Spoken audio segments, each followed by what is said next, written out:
یہاں تک کہ تاریخوں میں ہے کہ اگر کسی دن پیغمبر اسلام کا کھانا کھانے کا دل نہیں چاہا تو ابو طالب کا حکم ہوتا کہ آج میرے گھر میں کھانے کا دسترخوان ہی نہیں بچھے گا، سب فاقہ کریں، یہ مجھے قبول ہے، مگر یہ برداشت نہیں کہ میرے بھتیجے کے ہاتھ ڈالے بغیر کسی کھانے کو استعمال کیا جائے، کیونکہ جب میرا بھتیجا کسی کھانے میں ہاتھ ڈالتا ہے یا مس کرتا ہے تو برکت ہی برکت ہو جایا کرتی ہے۔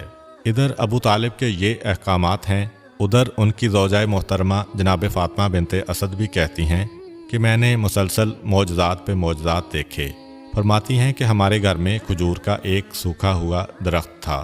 ایک دن رسول خدا مکان کے صحن میں داخل ہوئے، صحن میں آ کر کسی کام سے درخت کے قریب رک گئے، درخت پہ ہاتھ رکھا۔ جیسے ہی درخت پر ہاتھ رکھا تو درخت میں تازہ کھجور پیدا ہو گئے۔ درخت سوکھا ہے، سرسبز نہیں ہوا، مگر کھجور پیدا ہو گئی۔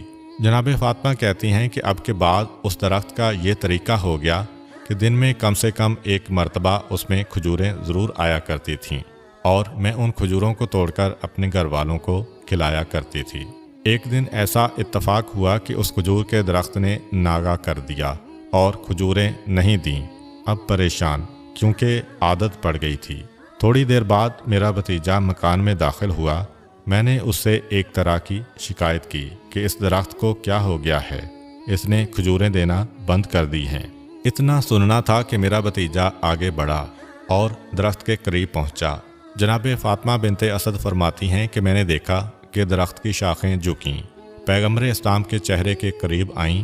پیغمبر اسلام نے اسے کچھ کہا تو اس میں تازہ کھجوریں آ گئیں، اور میرے بھتیجے نے کہا کہ چچی، اب اس کے اندر کھجوریں نہ ہونے کی کبھی آپ کو شکایت نہیں ہوگی۔ بس یہ کہہ کر میرا بھتیجا تو آگے بڑھ گیا،